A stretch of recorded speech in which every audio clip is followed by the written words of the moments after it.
Dit is de podcast van Omroep Friesland. Noordewien. Met Willem de Vries. Kom verder.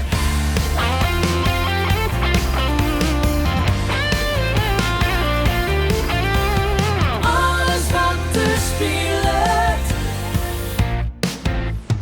Omroep Friesland. Long may you run, long may you run. Although these changes have come, with your chrome heart shining.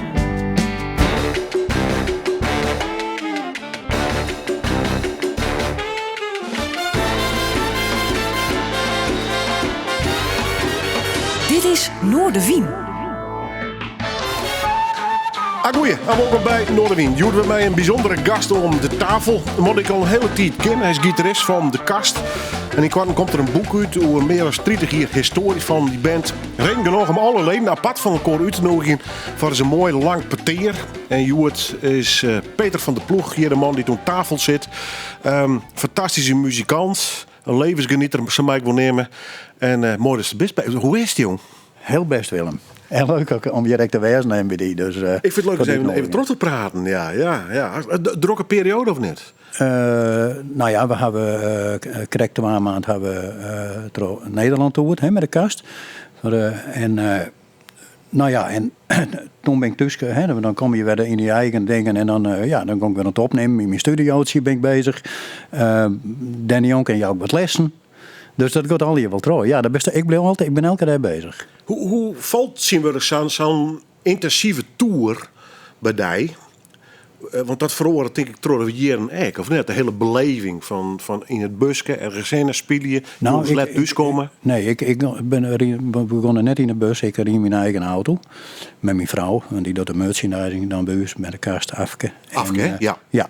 En dus we gingen misschien beiden in de auto en we reden overal heen. En dat gaat hartstikke goed. Dat is te gek gewoon.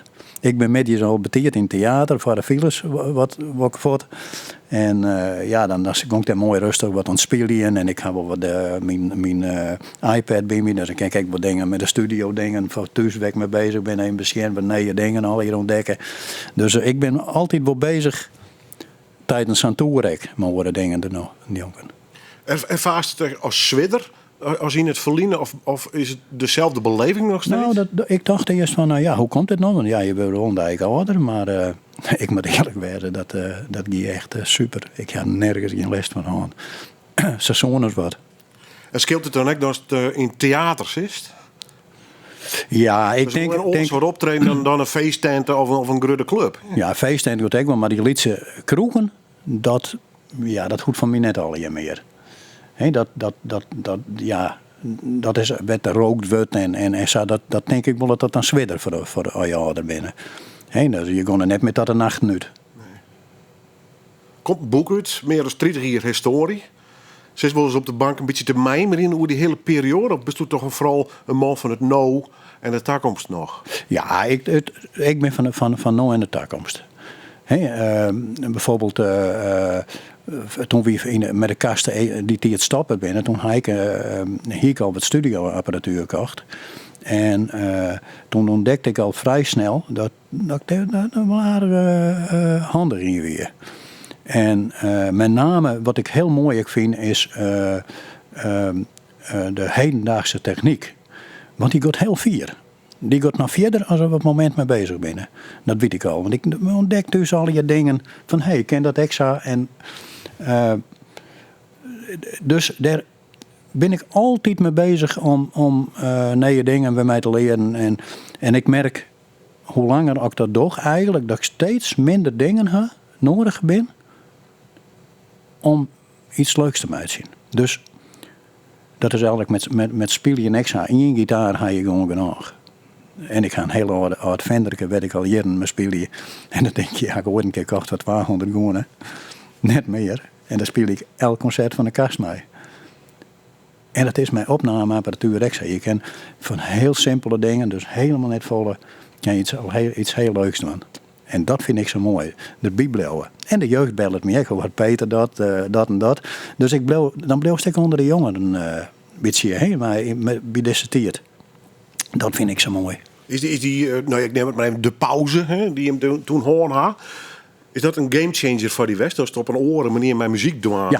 Ja, ik heb toen echt ben net stilzitten gegaan. Ik, mede dankzij mijn vrouw, die zei van, zoest toen net iets meer met die studio doen. Maar die vielde wel dat ik er wel aardig... nou ja, op een gegeven moment ging ik echt de dingen wat er zelf al hierop zetten. Dus om het echt te installeren, al jezelf. Dus ja, dat was voor mij echt toch wel een verhoring. Hoe ik met muziek omga. Maar we gingen natuurlijk ook alle een hele prutte leerd heen. We gingen Temming in de studio, Atti Bouw hebben we zitten. En we hebben al jarenlang heb ik toch in studio's werkt. En daar leer je wel van. Hoe wie dat voor jou om in die wereld te lonen te komen? Want je bent natuurlijk als een soort van coverband begonnen.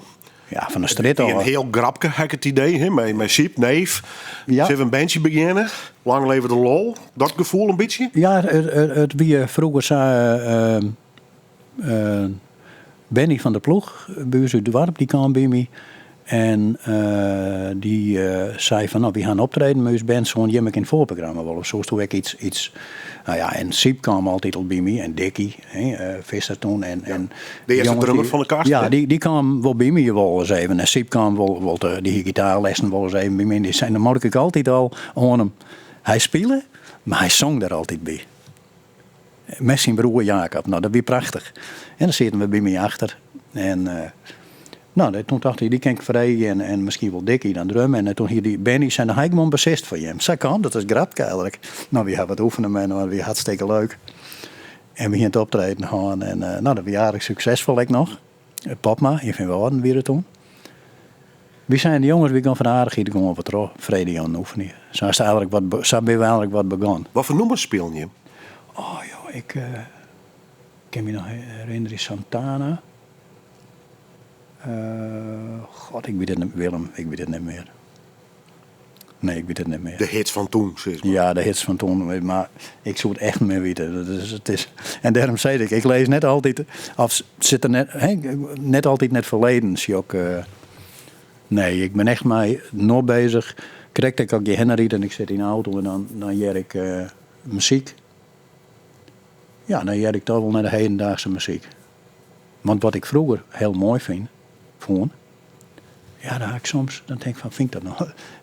Vind ik nieuwe dingen weer mooier. Omdat het, ja, dan luister ik naar die opname, dan denk ik van, hé, dat doen ze dat en dat. Dat is gewoon echt leuk. Dat is een avontuur.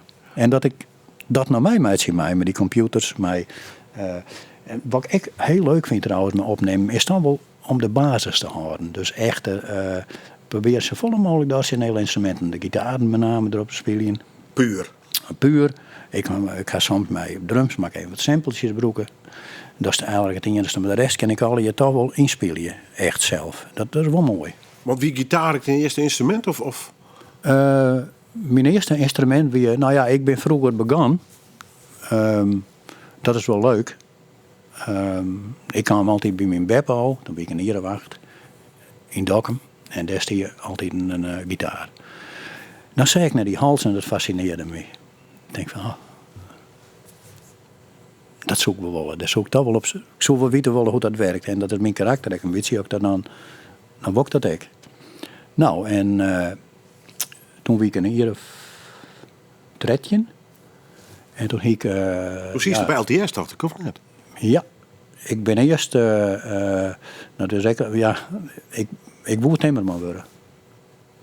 De reden weer... toen ik vroeger... Ik ben in een Westrijnen opgegroeid. En hier is echt buurt hier is vroeger nog buurt op de buurt.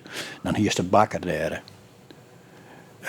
Een smederij hier is in het dorp nog. En een smid echt nog. Maar die is echt een timmerman. En dat was mijn buurman.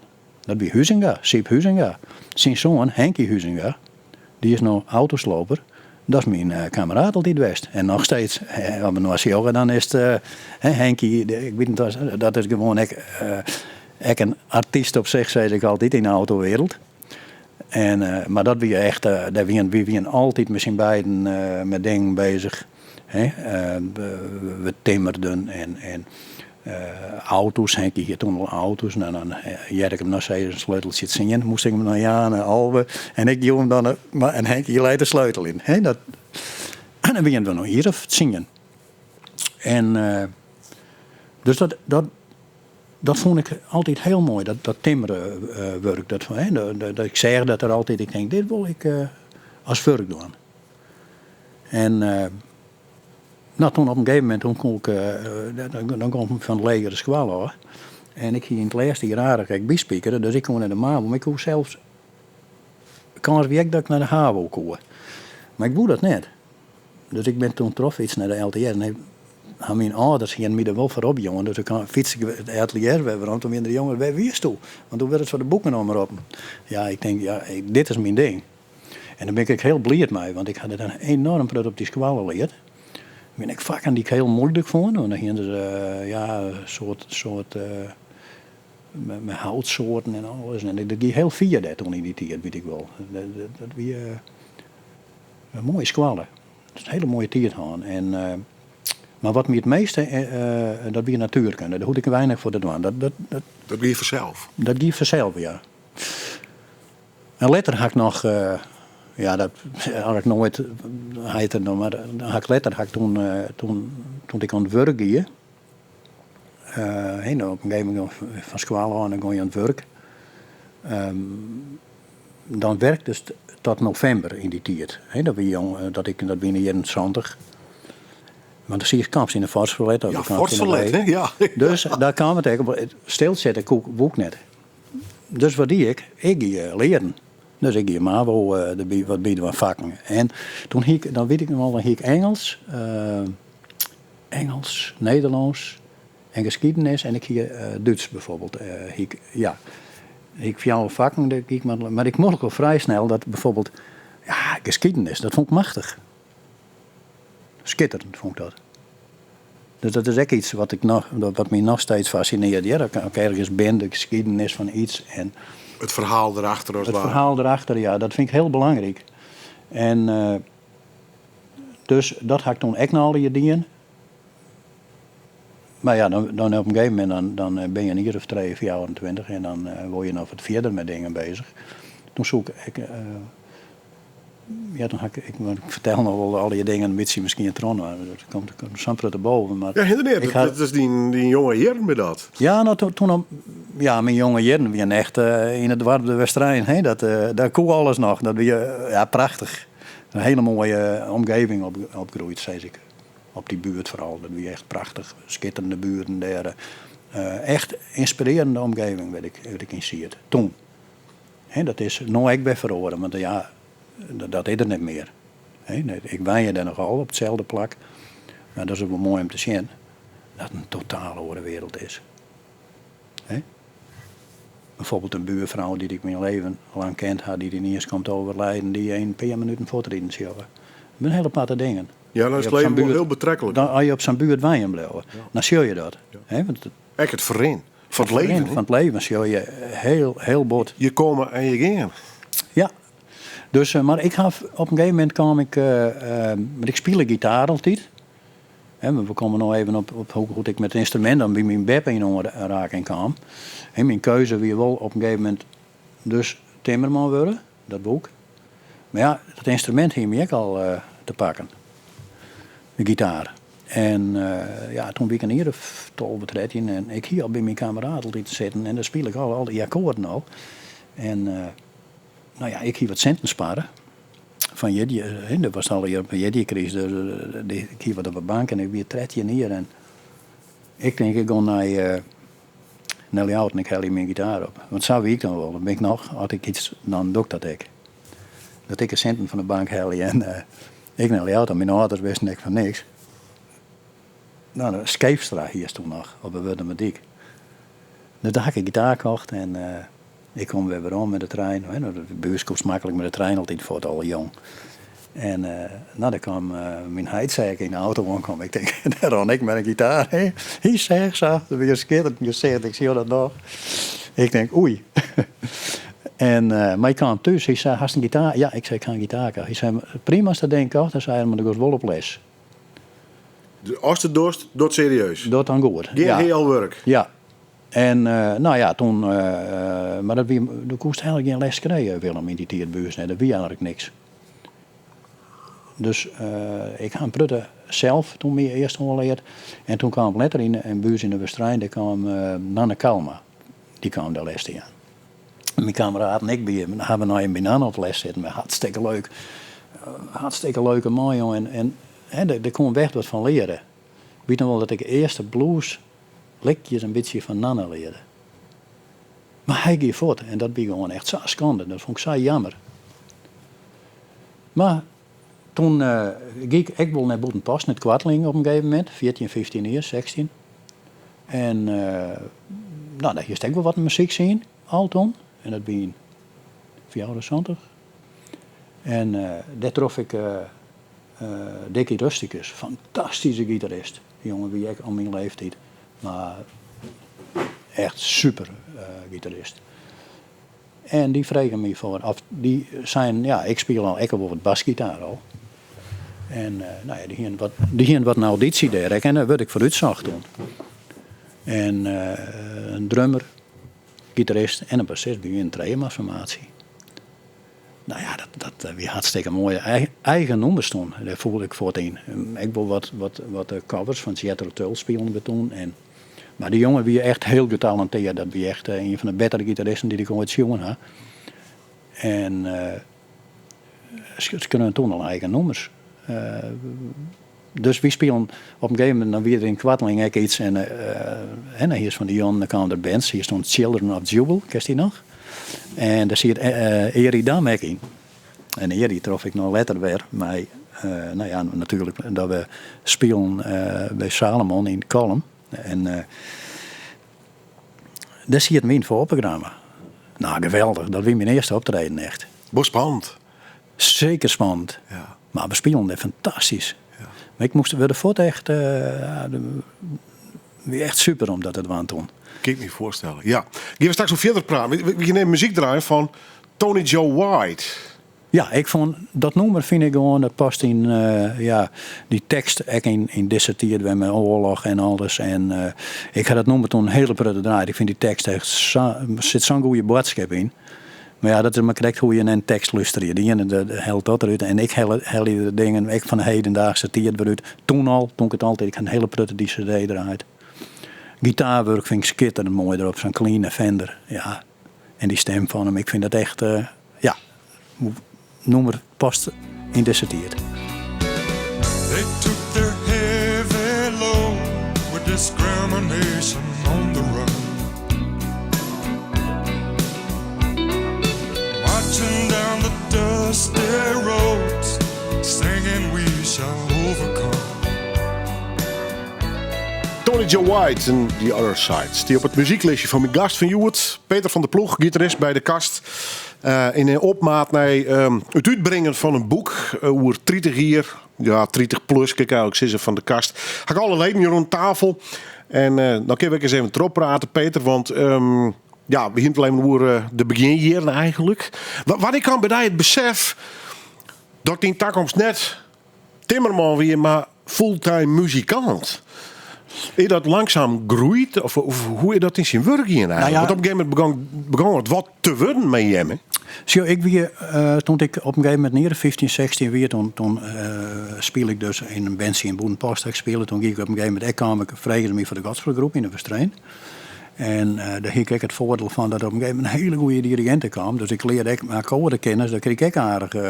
En die man leerde me direct een hele prutte. Dus, en dat vond ik wel te gek. En wist je nog wat weer, die dirigent? Johan, hij had een ljouwtje ergens bij. Johan, ik weet zijn achternaam even net meer. Een hele goede dirigent, aardige man altijd. Het is heel belangrijk om dan met zo'n groep muzikanten bezig te gaan. En dat die hier fantastisch als coach, zeg ik nou een keer erbij. Maar toen op een gegeven moment ben ik me stoppen. Toen had ik eigenlijk al wat lessen van Roel Slofstra. Roel. Roel Slofstra. Van een oude troubadours. Nou, Roel was een fantastisch leraar. hij kon die echt motiveren, weet je wel, om gitaarspelen te gaan. En Roel motiveerde me ook op een gegeven moment. Ik kwam met klassieke muziek in aanraken en gitaarmuziek. Maar dat is natuurlijk prachtig om dat te doen. En dus ik ging noten lezen leren. En ik ging op een gegeven moment Safia dat ik mijn koren leer bezig. Toonladers, alles. En die klassieke gitaar hier me echt te pakken. Ik oefende daar 4 uur op een gegeven moment. Of langer. Hier eigenlijk nog meer matten, maar zeker 4 weer dat ik een hele prutte oefenen heb. Dan weet ik niet meer van al welke leeftijd dat het weer, maar het is rond mijn 18e, we staan 20e. En want daarvoor speel ik dan elektrisch maar die gitaar kreeg me gewoon op een gegeven moment gewoon, ja, had ik nog steeds. Maar op een gegeven moment was ik een jaar of 20 en toen kwam ik op een feestje. En daar zie je de jere klanken van een luid. Middeleeuwse luid. En dat hier ik echt al wat jet iedere keer. Dat ik dat eens een keer voor de radio jet of zo'n instrument. En ja, dat vond ik te gek natuurlijk. En dat was Lex van Santen die dat ziet. En ik kwam met Lex in gesprek en ik ga naar hem thuis daar west. En ik zei, ik wil graag zo'n ding hebben. Toen had er een luid voor me gebouwd en ik ga lessen bij Lex van Santen. Wat waar je bij Lex op lessen. Ik ontzettend prudde van die man leert met luid. Dus al die stikken van Dowland, speel ik Jan Dowland. En dat is wel leuk, want ja, dat is een muziek uit een, maar de vregers me krijgt naar het verleden en het heden. En dat is muziek uit de middeleeuwen. En dat had een hele hoge discipline. Als ik nou een luid bespelen had, ja, dat is van mij, dat mag ik helemaal omschakelen. Het leven weer oorstonden, rustiger. Dat is een hele hoge muziek. Dus daar ga ik dat vond ik machtig om te doen. En toen kwam ik op een gegeven moment op mijn, ik denk, 23 of 24, ik weet het niet meer precies meer, maar begon weg met bandjes. En toen ik op een gegeven moment Timmerman, dat weer toch misschien wel wat te zwier van mij voor de reg en alles. Het was zwier werk toen in die tijd nog. En toen dacht ik van had ik dit mijn leven wel vol? Nou, waarschijnlijk niet. En toen kon ik op een gegeven moment een baantje toen weer een baan als conciërge op mijn school. Nou, dan had ik op solliciteren, er weer een stuk of zo'n 8 sollicitanten. Maar ik had de media al bericht dat ik kom komen. En dat kwam omdat ik timmeren hier. Dat ze moesten net in had die handig weer. En toen ben ik naar die school gegaan. We hartstikke leuke tijd gehad, een paar jaar. En dat trof ik op een gegeven moment ik ras op een gong en dan had ik een veger in de hand, want ik moest die gong even vijgen altijd naar die pauze.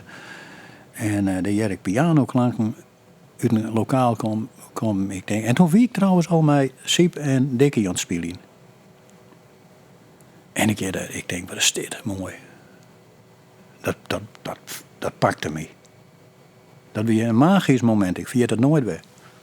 En ik snap het lokaal, daar zit Kees te spelen. Kees Bode. En ik kwam met Kees en ik zei, wist ik eigenlijk nog maar dat ging we wel gaan, dat we dan toetsenist erbij gewoon wel. En Kees zei, dan kom ik zaterdag bij je. En dan kwam Kees, die is de zaterdag is west en die is nooit weer voor het west. The rest was history. Ja, dat is nog steeds zaken, maar Kees speelt niet, als hij daarna hij speelt. Ja. Ze speelt net in hem. Nee. Hij, heel mooi van het verfijnde pianowerk. Kost hier al, dat was gewoon geweldig. Ja. Augustin Barrios. Augustin Barrios. Daar geven we muziek van draaien. Ja, Barrios, dat was een gitarist uit rond 1900. Nee, hij is in 1800 geboren. En dat is gewoon, die had wel 100 werken, had er extra gedaan, als meer. En die man wie gewoon echt, kon ik heel goed gedichten schrijven, dat soort dingen. Heb ik heel met wiskunde heel goed en een hele begaafde man. En een heel bekend stuk van hem is La Kathedraal. En die had, ik weet niet, Segovia, die Willem. Nou, dat hij wie in de tijd van Segovia. Ze hadden hem ook wel ontmoet. En ja, dat is gewoon... Die muziek is zo verschrikkelijk mooi. Daar had ik dingen ook vroeger van spelen. En ik vond het ook heel gepast om dat je het nou te doen. En ik vond het heel mooi altijd. Nog steeds draai ik dat wel.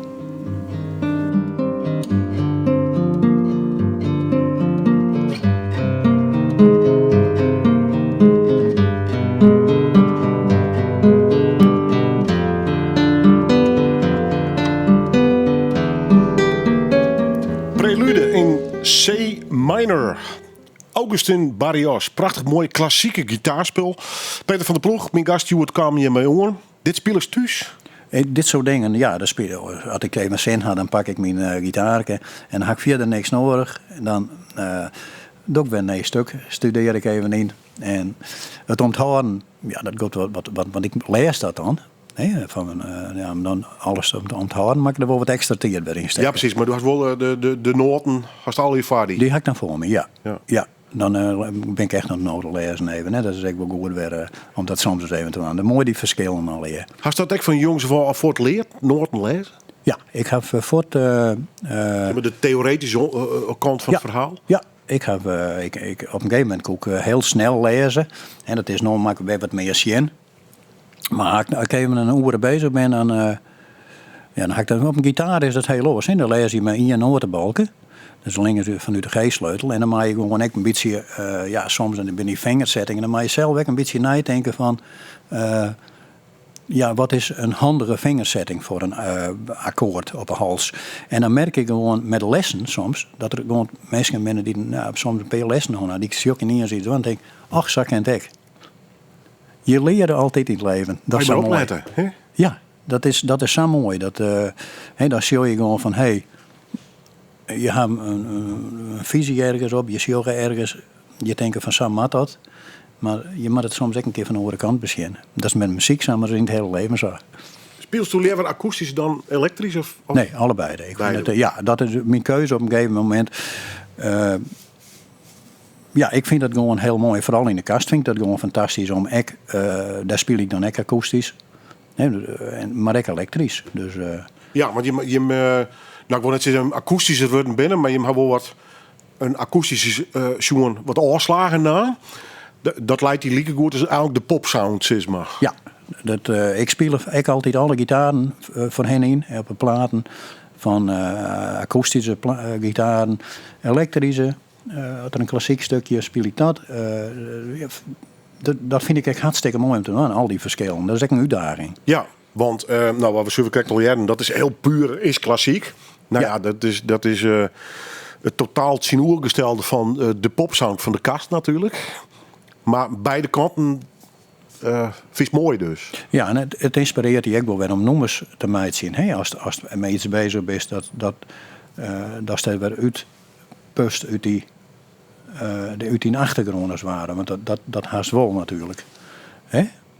Want wij beginnen wat totaal weer oors draaien. Schindler's List, de filmmuziek, Itzhak Perlman, dan hebben we toen viool. Ja, ik vond dat die man spelen samen die viool. Dat gewoon in je met zijn instrument. Dat vond ik magisch gewoon. Ik vind dat zo mooi. Bepaalde mensen die dat hebben. Dat ze met hun instrument verbonden binnen. Ja, ik vind het geweldig. Gewoon ik word een beetje misschien bij deze tijd pas. Nou ja, we hebben ook instrumenten. Dus viool op de goede momenten spreekt die echt heel goed. Vind ik prachtig. Ik vind mij graag hele mooie vioolmuziek, cello's. Ik vind dat schitterend. Schitterend. Daar kan ik wel horen en luisteren. Ik kan jongens ook echt even mooie muziek opzetten. En dan gewoon even lekker rustig zitten. En dan de luistering in. Ik hou van hele prettige stijl muziek. Dus van klassiek, maar ik hou ook van moderne muziek. Ik wil van hele moderne muziek. Dancemuziek kan ik ook mooi vinden. Altijd maar iets had wat je pakt. Het moet leven. En dat is voor iedereen verschillend, denk ik. Waar ik een soort van emotie bij zitten dus? Ja. En ik vind het ook mooi als je een keer in een café zit. Dan maak je ook een stukje Nederlandstalige muziek. Dan jet er ook bij, toch? Dan pakken we de vlieger van André Hazes even. Dat jet er toch bij. Dat had ik ben een bepaalde sfeer. Ja. Een mooie accordeonmuziek. Dat kan ik heel mooi wezen. Zo'n Schindler's List, heel is dat uit die film of best op morgen manier bij die muziek gaan? De film had ik zien. En daar hiek wel al een verhaal van hier van het mij kregen al. Tuurlijk, dat is natuurlijk. Maar toen ik hem in het orkest zitten zeg, vond ik dat zo mooi. En de muziek is al pakkend. Maar toen vond ik dat zo mooi spelen eigenlijk. Dat pakte me gewoon.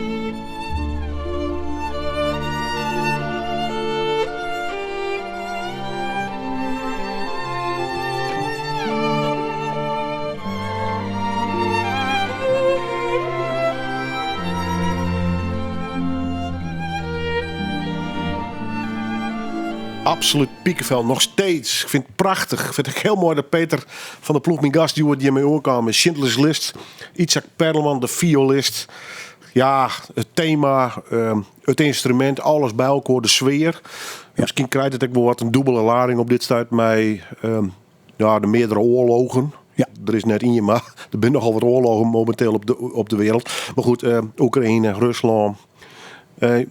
Ja, en ik ben al zien die oorlogen al. Ja, Ben je toch een pure pacifist, Peter? Nou ja, ik maak er niks van ha. Ik vind gewoon in oorlogen stuurt men eigenlijk ben de oorlog in.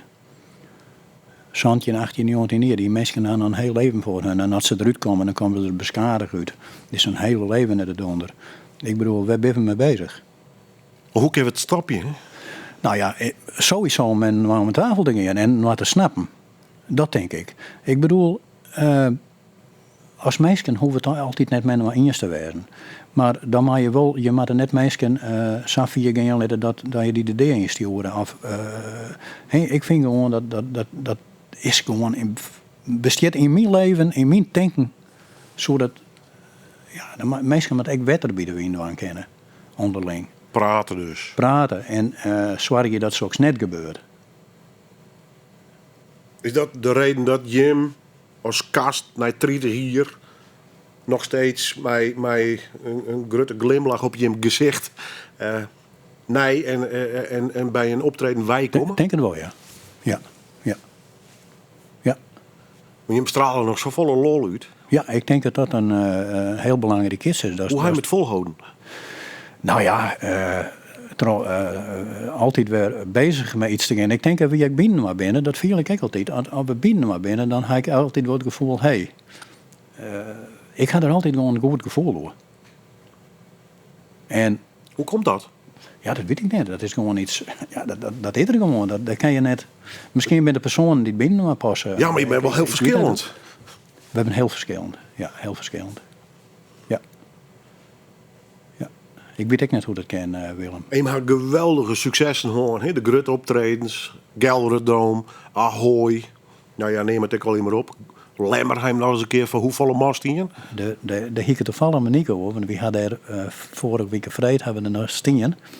En werd het podium stier nog een soort paviljoen. En daar stien op veld ook. Maar mij was weer de 24.000 mensen. Want op het dieken stien nek al die mensen nog. Dus dat weet ik nog. Mijn vrouw die weer aan het merchandising verkeer en die zei krant op het veld zei en op een gegeven moment je speelde een blindelings.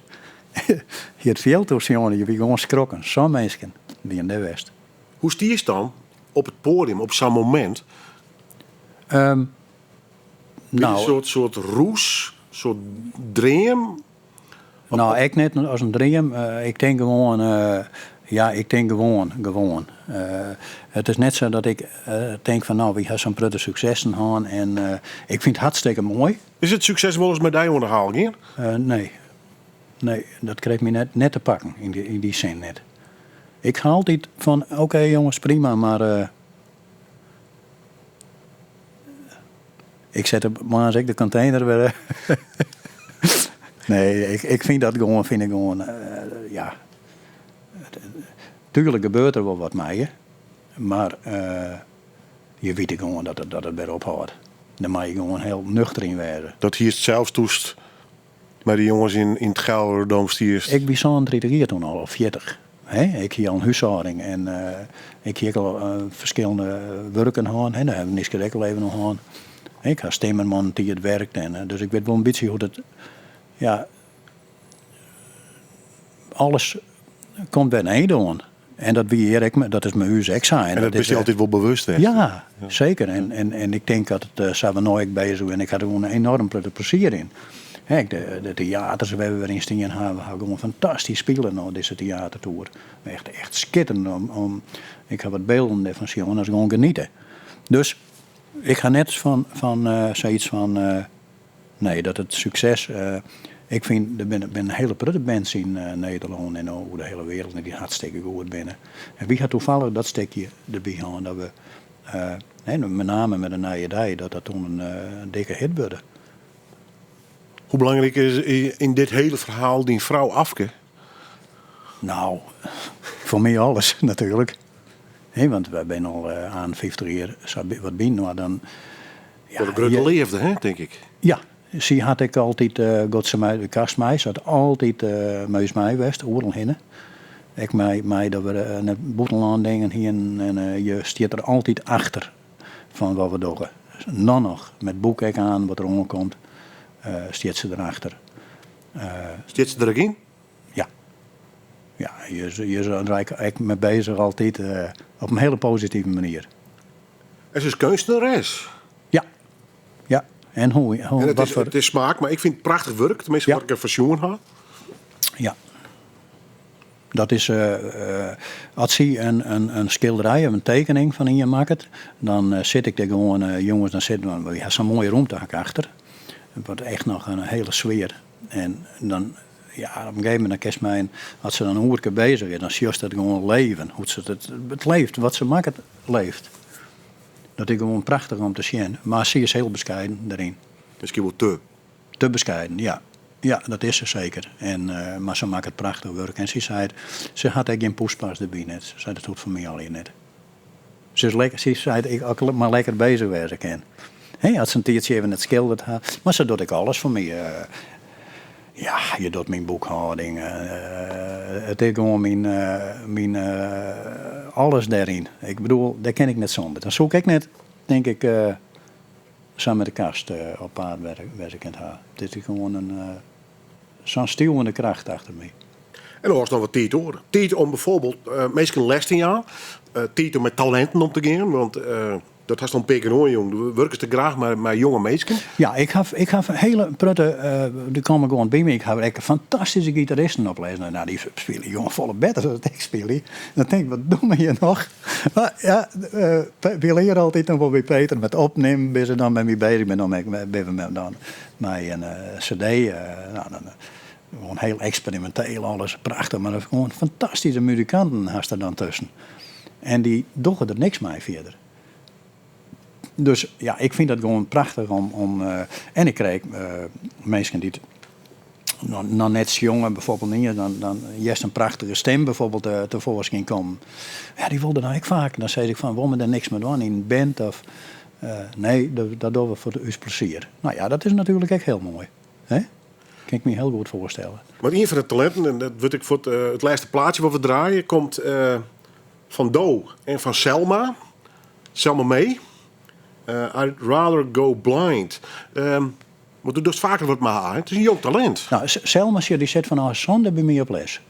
En op een gegeven moment toen gingen we culturele hoofdstad Ljout. En toen waren er een paar bij mij op les die zijn van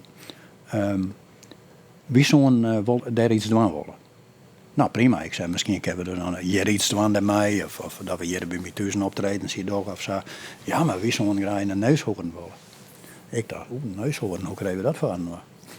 Nou, hier Dick Jongman, de man is nog 74, maar die hier een liedje, culturele hoofdstad van mijn dromen. En mijn man is al op leeftijd, die had al hier, ja, prachtig, hij schreef altijd teksten. En gewoon die man, dat is een echte muzikant. En nou, die had toen dat nummer geschreven en toen op een gegeven moment, toen kwamen we op, want hier zei er met eigenlijk wat meer bij. Dus het is Europa, de landen al hier erbij betrekken. En toen hebben we op een gegeven moment 1 lied, hebben we gewoon in alle talen in. Maar dan moesten die leerlingen, dat was wel mooi, die moesten met die talen bezig. Dus met de lessen zit het bij me helemaal vol. En dik weer aan het vertalen en dan meer mensen aan het vertalen. Net Frans en Duits en Zweeds op een gegeven moment. Nou ja, er was een vrouw die zo in de Franse jongen, maar ja, dat wilde niks. Maar die zei, ja, dat ken ik net. En toen zo Selma, die zo de Duitse dan was jongen. Maar ja, dat wij Selma weer net. Dat die vrouw, die zang die Duitse, ja, dat was gewoon schitterend. En ik kreeg een man in Duitsland op les, dus die checkte die tekst weer. Ja, hij zei, dit ken best. De kisten wel wat jaren al hier, maar dat we Nederlanders binnen. Maar in ieder geval, we gingen toen op een gegeven moment een stuk of zo'n 8 artiesten. Hans, wie er ook bij. Die zong een Engelse versie. Nou, we dan Jon in de neus horen gaan. Schitterend. En werd Selma op een gegeven moment ook drie nummers zong. Maar die hier hadden er enorm voor in zitten. En zo kwam dat een beetje, dat we eigenlijk een beetje samenwerken. Letter. En nog jongste altijd op een lesje speelt gitaar, maar die doet het ook voor haar plezier. En dat is de nummer maar haar opname. Een bijzonder nummer, toch? Dit. Ja, vroeger zie ik altijd in de wedstrijd. Dan hier staat dat we een koffiebar en daar zit ook een echte bar bij. En daar hier een jukebox in te staan. En dat vond ik altijd machtig om net te luisteren. En dat is dit soort nummers al hier. Dus Joe Cocker, I'd Rather Go Blind. En nou, toen dacht ik van dat soort echt leuk was om een keer de blues, want ik ben net zo'n bluesvielhak. En om daarmee bezig te gaan. Nou, dat moesten we even echt aan de bak te jaren. En nou, dat hebben we in de les, dat we dit dan. Dit soort dingen. En ja, ik vond dit nummer wel leuk om dit nou jaren te leren. Maar dat had ik een beetje met mijn jeugd te maken. Wat we opnamen hadden. Dus ja. Dank u wel. Tot de volgende keer. Oké. About your kiss and your warm embrace.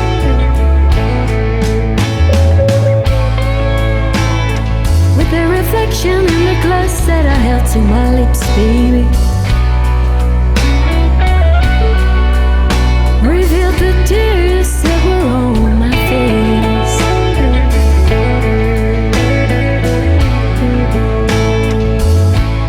I would rather go blind, boy,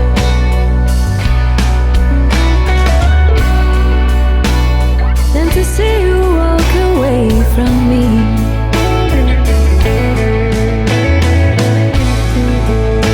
So you see, I love you so much, and I don't want to see you leave me, baby.